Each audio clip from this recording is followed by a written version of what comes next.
अस्सलामु अलैकुम वरहमतुल्लाह। देखिए, आज हम फर्स्ट टॉपिक पढ़ रहे हैं। आरपीएससी सेकंड ग्रेड का फर्स्ट टॉपिक है जबान का तारुफ, इंट्रोडक्शन ऑफ लैंग्वेज। देखिए, आपको एक बात बता दूं कि टॉपिक स्टार्ट करने से पहले एक तो होता है जबान का तारुफ, एक होता है उर्दू जबान का तारुफ। ये टॉपिक आपका सिर्फ जबान के तारुफ से मुतालिक है, उर्दू जबान के तारुफ से मुतालिक नहीं है। मैंने आपको जब सिलेबस का एक्सप्लेन किया था, सिलेबस के बारे में बताया था, तो वहां पर मौजूद था कि देखिए जबान का तारुफ में यहाँ जबान कैसे बनी, कैसे आई, कौन कौन सी पहली जबान है, इशारों की जबान, आवाजों की जबान, अलामतों की जबान, फिर इन सब में पुरानी कौन सी जबान है, ये सबसे फर्स्ट है।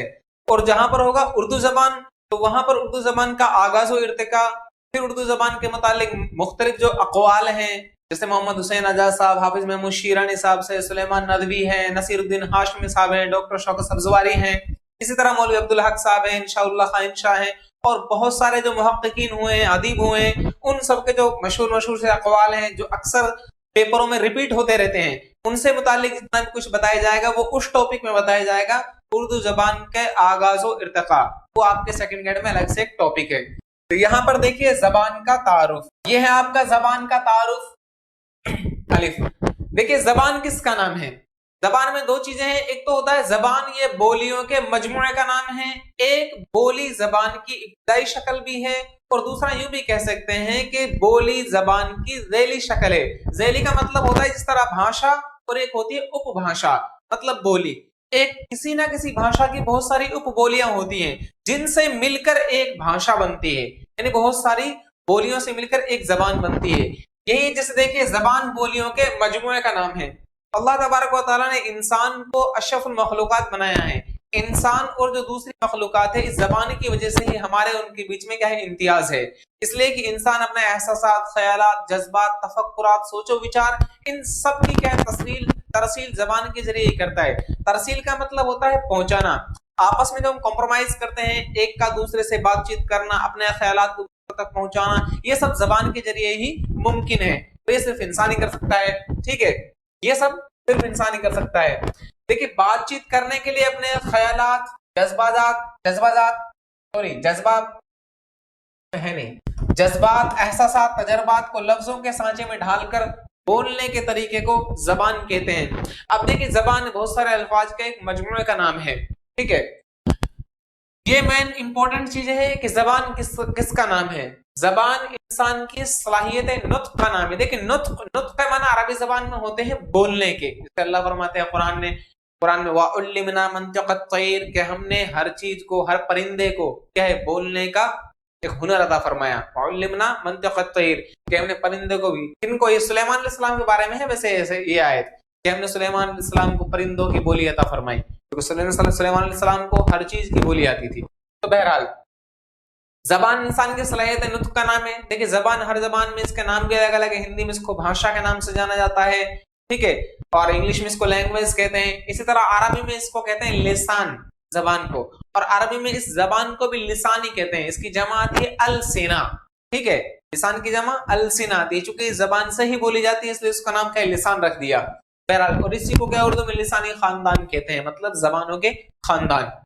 आइए देखिए जबान का अगर हम तारीखी मुताला करेंगे, इनको एक हिस्ट्री वे से देखें, तो इससे पता लगेगा कि जबान का तारीखी मुताला करने से ये अंदाजा होता है कि इन्हें जरूरियात के पेश नजर अहद ब अहद, यानी एक जमाना के अनुसार, जमाने के अकॉर्डिंग, ये क्या है, अहद ब अहद इनकी तरक्की होती रही, जबान धीरे धीरे बनती रही। इंसान को स्टार्टिंग में जबान वगैरह नहीं आती थी। जब इंसान इस दुनिया के अंदर था, सिर्फ वो अपने एहसासात को, अपनी बातों को इशारों के जरिए एक दूसरे को समझाता था।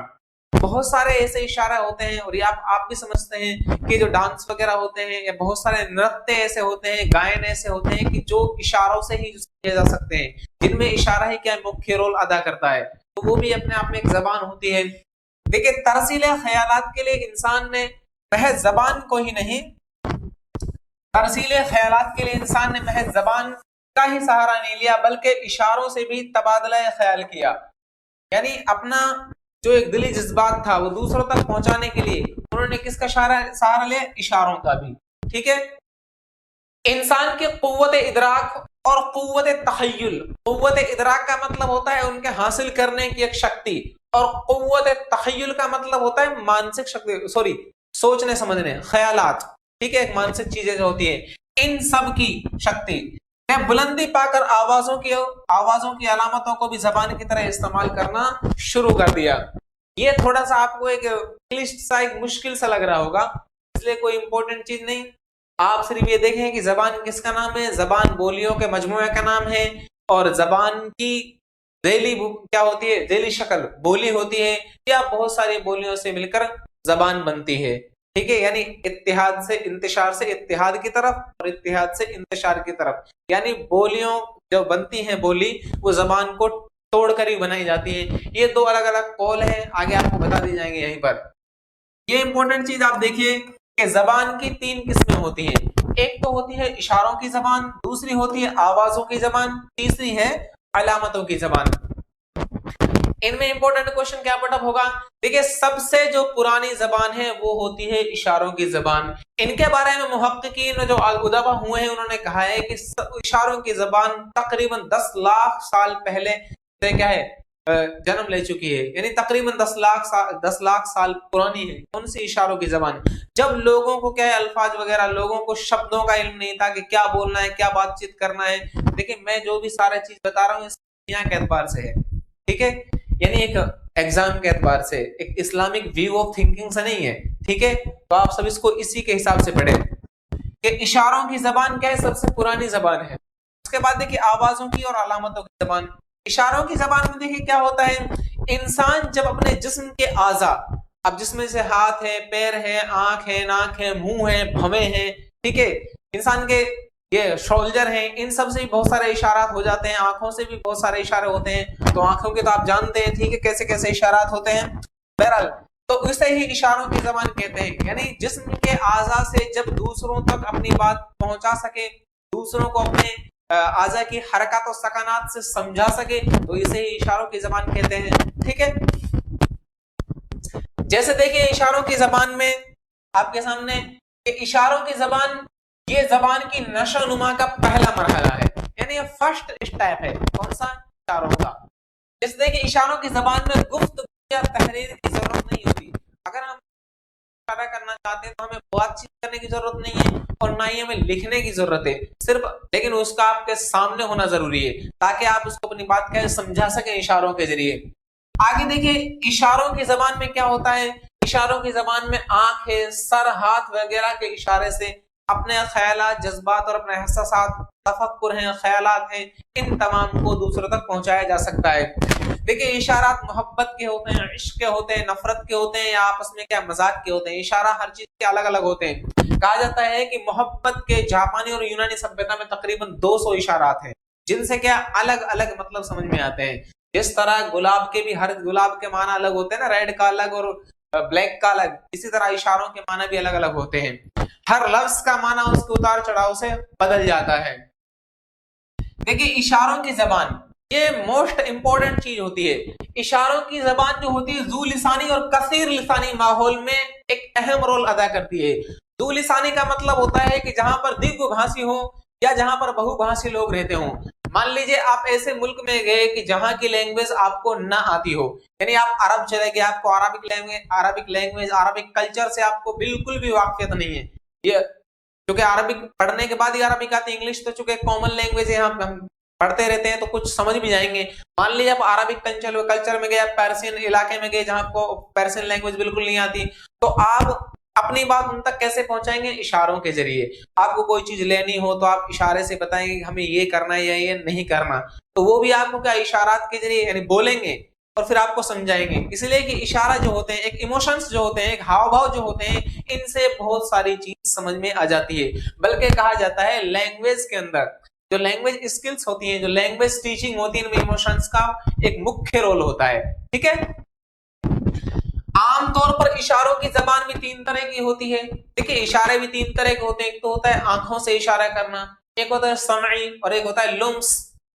बसरी का माना होता है देखना, यानी ऐसे इशारे जिनका संबंध देखने से हो, और समई का मतलब होता है ऐसा इशारा जिनका संबंध क्या है, सुनने से हो, और एक होता है लुम्स जिसका संबंध किससे, छूने से हो। जैसे देखिए जिसका ताल्लुक आंखों के देखने से हो उसे बसरी कहते हैं। जैसे क्या मतलब, चेहरा, आंख, हाथ, नाक, कान, यानी जिन्हें हम देख सकते हैं, एक प्रत्यक्ष रूप से जो हमें दिखाई दे रहे हो, एक होता है ऐसे इशारा जिन्हें हम सुनते हो। मान लीजिए हॉर्न बजाना, चुटकी बजाना, दस्तक देना, पीछे से किसी ने हॉर्न बजाया, मतलब इशारा है कि आप हट जाओ, ठीक है। इसी तरह किसी ने दरवाजा खटखटाया, आप अंदर बैठे हैं, तो मतलब ये दरवाजा खोलो, तो ये क्या इशारा होते हैं, ये भी एक जबान है। जरूर नहीं आपसे वो कहे कि दरवाजा खोलिए, बल्कि बजा दिया इतना ही काफी है। जैसे आजकल खटका बजाते हैं, अंदर क्या है आवाज जाती है, तो बटन दबाने से पता लग जाता है कोई ना कोई गेट पे आया हुआ है, तो वो भी क्या है अपने आप में इशारा है। आगे देखिए लुम्स। लुम्स का मतलब होता है छूकर इशारा करना। मान लीजिए ये बहुत इंपॉर्टेंट है, आजकल सभी इसको यूज करते हैं। दो दोस्त तीन दोस्त बैठे हुए हैं, दो बराबर बैठे हुए हैं, एक कुछ ना कुछ बातचीत कर रहा है। अगर आपको उसकी बात कुछ सही नहीं लग रहा तो आप एक दूसरे के कोहनी लगाते हैं, या उसका हाथ दबाते हैं और बात को क्या घुमाने की कोशिश करते हैं। मतलब अपने दोस्त को समझाना चाहते हैं जो आपके दिल में है कि ये क्या कह रहा है? तो ये होता है छूकर इशारा करना, या चुटकी बजाना, या कोहनी मारना, या हाथ दबाना, ये होते हैं लुम्स, यानी छूने से संबंधित। बहरहाल आगे देखिए इशारों की जबान का कमजोर पहलू क्या है। देखिए इशारों की जबान का जो कमजोर पहलू है वो ये है कि इनसे मुजर्रद तसव्वुरात जो होते हैं, यानी जो ठोस एक सोच होती है मुजर्रद मतलब ठोस, वो मुजर्रद तसव्वुरात पेश नहीं किए जा सकते किनसे, इशारों के जरिए। अगला है आवाजों की जबान, बहुत इंपॉर्टेंट है, आवाज बोलकर। देखिए कोई आवाज सुनकर हम किस बात का अंदाजा लगा लेते हैं, या किसी जरूरतमंद की खास आवाज को सुनकर आप ये अंदाजा लगा लेते हैं कि जिसकी यह आवाज है उसको कोई ना कोई हाजत, कोई ना कोई जरूरत पेश आई है। मान लीजिए एक छोटा बच्चा रो रहा है, तो उसकी माँ अंदाजा लगा लेती है कि बच्चे को क्या भूख या प्यास लगी है, और तो वो उसको क्या है दूध वगैरह पिलाती है। इसी तरह किसी ने दरवाजे से आवाज दी, तो उसका मतलब ये कि कोई ना कोई दरवाजे पर क्या जरूरतमंद है जिसको कुछ ना कुछ चीज की जरूरत है। तो खास आवाज के लिए खास लोगों की पहचान हो जाती है, ठीक है। जैसे देखिए दूध पीते बच्चे की आवाज सुनकर ये अंदाजा लगाना है कि बच्चे को भूख या प्यास लगी है। अगला है देखिए ये इंपॉर्टेंट चीज है, आपको लिख लेना है, इसको नोट डाउन कर लेना। ये क्वेश्चन है, जबान कैसा अमल है? जबान का सीखना एक इक्तिसाबी अमल है, ठीक है। कैसा है? इक्तिसाबी अमल। कि जबान क्या हासिल होती है, सीखी जाती है। जैसे एक बच्चा होता है स्टार्टिंग में, कोई सभी बच्चे बल्कि हम सभी जिस जबान में या जिस इलाके में रहते हैं तो उसी जबान को क्या है अपने आप ही हासिल करते हैं। हमें कोई सिखाने वाला नहीं होता, बल्कि हम हासिल कर लेते हैं। क्यों? हमारे गर्दोपेश में जो फितरी माहौल होता है, हम जिस माहौल में रहते हैं जहां पर जो जबान बोली जाती है वो बोली वो जबान हम क्या ऑटोमेटिकली सीख ही जाते हैं। देखिए बच्चे का अपने गर्दो नवाह में जिन अफराद से साबका पड़ता है, जिनका उनसे क्या डेली का उनका उठना बैठना हो, घर परिवार में जो भाषा बोली जाती है वो भाषा वो सीखता है, ठीक है। ये क्या होगी? जबान एक इक्तिसाबी अमल होगा। आगे देखिए अलामतों की जबान। अलामतों से क्या समझते हैं? देखिए किसी लफ्ज या आवाज, ध्यान दीजिए, किसी लफ्ज को या किसी आवाज को जब एक खास अलामत या माना में इस्तेमाल करते हैं, मान लीजिए हमने एक खास लफ्ज बोला तो उसका एक खास माना होगा, या इसी तरह एक खास आवाज के, खास अंदाज के एक खास माना होते हैं, किया जाने लगता है तो लफ्ज या आवाज उस माना के लिए अलामत बन जाती है। जिस लफ्ज को जिस माना के लिए इस्तेमाल करेंगे तो वो लफ्ज या आवाज उस माना के लिए क्या अलामत बन जाती है, और वो तहरीरी शक्ल इख्तियार कर लेता है। लेकिन तहरीर में अल्फाज बेजान और बेहिस होते हैं। जो अल्फाज इस्तेमाल लीजिए लिखे हुए हैं बेजान है, बेहिस है, अगर इनका कोई एक्सप्लेन करने वाला ना हो तो इन शब्दों का तो क्या है कुछ नहीं है, ठीक है। शब्द बहुत मिल जाएंगे आपको, लेकिन जब आपको इन्हें अच्छी तरह से एक्सप्लेन कर समझा दिया जाए तो लिखे हुए भी इंपॉर्टेंट होते हैं, और हर लफ्ज का क्या मतलब होता है वो भी इंपॉर्टेंट होता है। देखिए लेकिन तहरीर में अल्फाज बेजान और बेहिस होते हैं। यही अल्फाज जब जबान से अदा होने लगते हैं, यही शब्द जबान से अदा होने लगते हैं तो इनमें जान आ जाती है। इनमें क्या नए नए मतलब, इनके नए नए के माना पैदा हो जाते हैं। हर शब्द का के सियाक और सबाक के एतबार से माना बदल जाता है। जैसे अशआर के अंदर शेर इस्तेमाल किया जाता है, अब वो शायर के हिसाब से क्या शेर होते हैं कि शायर किस मिजाज के मुताबिक, किस अंदाज से, किस वक्त के लिए क्या शायरी कर रहा है। जैसे बहुत सारे शेर होते हैं, अब शायर उसमें करीबी माना इस्तेमाल कर रहा है या मजाजी माना इस्तेमाल कर रहा है या इस्तिलाही माना इस्तेमाल कर रहा है, ठीक है, कौन सा है। तो लफ्ज की उसके अदा करने से, उसके उतार और चढ़ाव से एक एक खास जान उसके अंदर पैदा हो जाती है। ये लिखा हुआ है, बाज दफा अल्फाज के उतारो चढ़ाव से भी कई तरह की अलामत जाहिर होती है। जैसे कॉमन सा है लफ्ज अच्छा, आपने भी फिल्म देखी होगी, उसके अंदर बताता है हमें अच्छा का मतलब क्या है। ठीक है, अच्छा का माने खैरियत भला है भी होता है, गुस्से में भी कहता है अच्छा तुम मुझे नहीं जानता। ठीक है, और अगर आपसे कोई कि मैं आपको जानता हूं तो वो कहता है अच्छा हाँ मतलब ठीक है आप मुझे जानते होंगे। और वो गुस्से के लिए, ऐतराज के लिए, चीख के लिए सब तरह बोला जाता है। ऐसे देखिए स्कूल या रेलवे फाटक के निशान वाली अलामतें, जैसे रेलवे फाटक पर कहीं कहीं ऐसे अलामतें होती हैं, उन पर ये निशान होते हैं, तो मतलब ये कि आगे रेलवे लाइन है। इसी तरह बिजली के खंभों वगैरह पर क्या एकदम इंसान की मानो खोपड़ी और दो हड्डियां बनाकर रख दी जाती हैं, मतलब खतरा कि अगर यहाँ गए तो ऐसा ही हो जाओगे।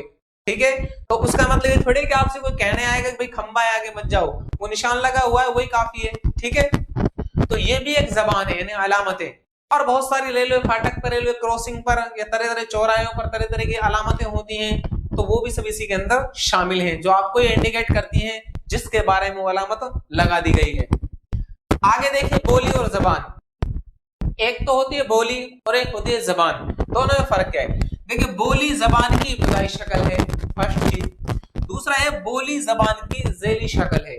इब्तदाई का मतलब होता है प्राथमिक शक्ल, एक प्राथमिक क्रिया है क्या, बोली, यानी बोली से ही जबान बनती है।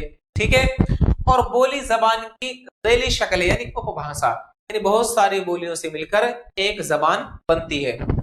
आगे देखिए बोली और जबान में बुनियादी फर्क क्या है, ये सब इंपॉर्टेंट चीजें आप इनको याद करिए। ठीक है, पहला देखिए बोली एक मखसूस इलाका या गिरोह के दरमियान बोली जाती है। कोई भी एक बोली हो, मान लीजिए मारवाड़ी है, मेवाड़ी है, हाड़ौती है, या बहुत से इलाकों में अरबिक बोली जाती है, पर्शियन बोली जाती है, इंग्लिश है, पंजाबी वगैरह। तो कुछ बोली तो ऐसी होती हैं कि जो एक खास इलाके में बोली जाती हैं, और जबान ऐसी होती है कि जबान के इलाका खास नहीं होता बल्कि जबान के इलाका आम होता है, कि बहुत बड़े इलाके में एक भाषा बोली जाती है। जैसे हिंदुस्तान के अंदर हिंदी भाषा बोली जाती है, अरब देशों में अरबिक लैंग्वेज बोली जाती है। ठीक है, यूरोप में अक्सर क्या इंग्लिश लैंग्वेज बोली जाती है। तो वो सब क्या है, एक अंतरराष्ट्रीय भाषा है, और उसका क्या इलाका वो भी बहुत बड़ा है, कुशादा है, वसी है।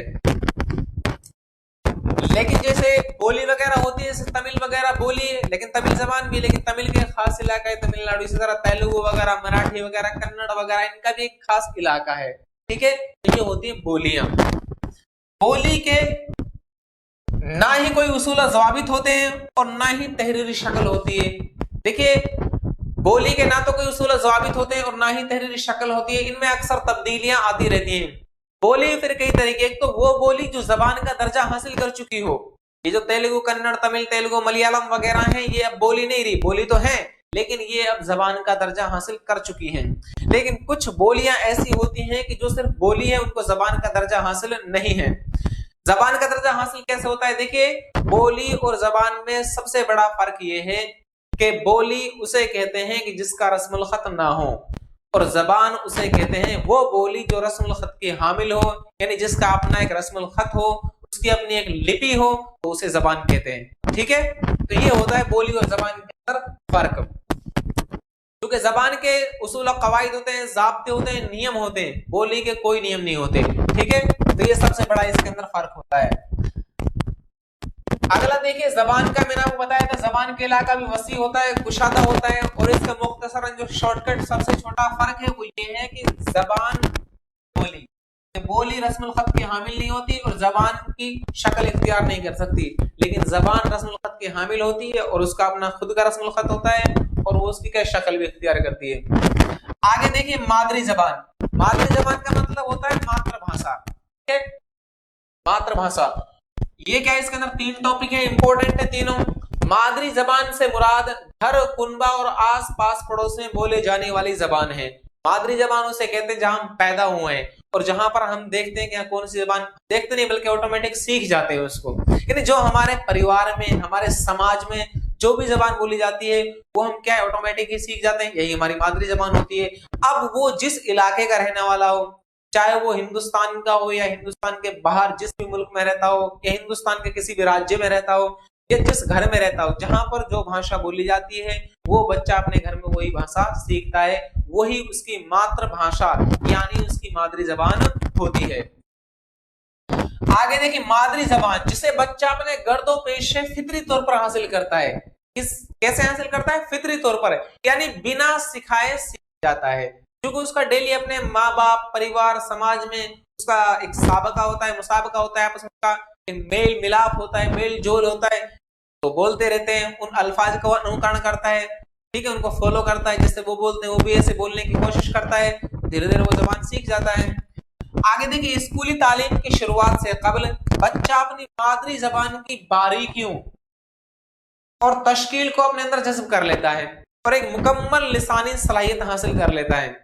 एक बच्चा जब स्कूली तालीम की शुरुआत करता है, जैसे स्कूली तालीम की शुरुआत कॉमन 5 साल की उम्र से हो जाती है, अफलातून के मुताबिक 7 साल तक बच्चे की क्या तालीम घर पर हो और 7 साल तक के बाद बच्चे को क्या है राज्य के हवाले कर दे जाए। ये कदीम यूनानी सभ्यता में ऐसा होता था, स्पार्टा एजुकेशन में और यूनानी एजुकेशन में ऐसा होता था।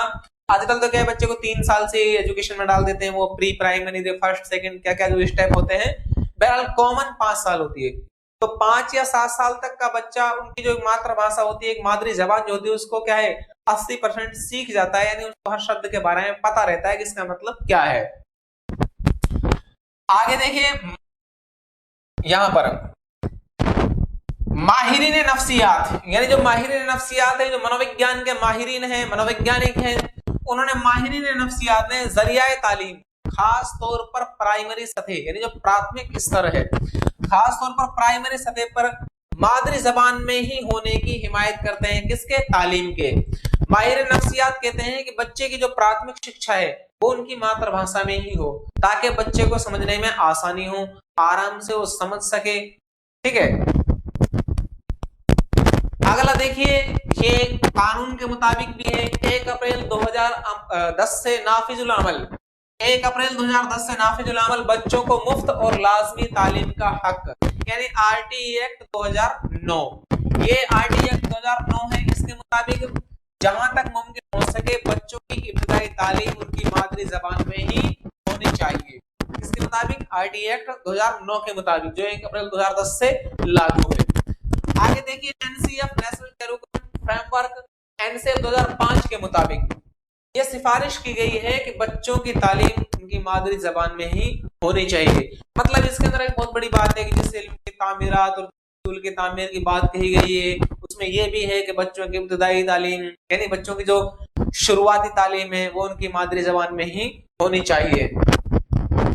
आगे देखिए, जबान की अहमियत, जबान की अहमियत क्या क्या है। नंबर फर्स्ट देखिए, जबान की अहमियत आता है तो जबान माफी ज़मीर क्या, जबान माफी ज़मीर के इजहार का वसीला है। जबान क्या है? माफी ज़मीर के इजहार का वसीला है।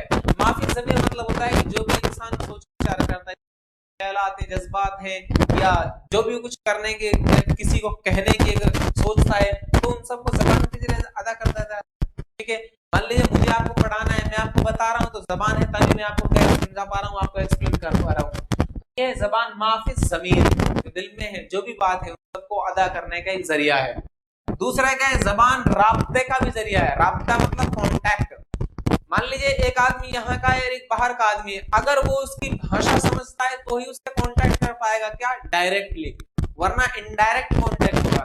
और हम अपनी बात को जिस अंदाज से अपने शब्दों में बयान कर सकते हैं वो दूसरा नहीं कर सकता, ठीक है। जैसे एक शायर का भी शेर है ना, पैगंबर नाम मिला तो अच्छा हुआ, जबाने गैर से क्या शरे आरजू करते, जिस तरह एक शेर है, ठीक है। वो अपने माशूक को अपनी बात पहुंचाना चाहता था, लेकिन उसे अपनी बात पहुंचाने के लिए कोई नहीं मिला, तो उसने क्या आखिर में यही कहा कि हमें नहीं मिला पहचान पहुंचाने वाला, तो बहुत अच्छा हुआ। क्यों?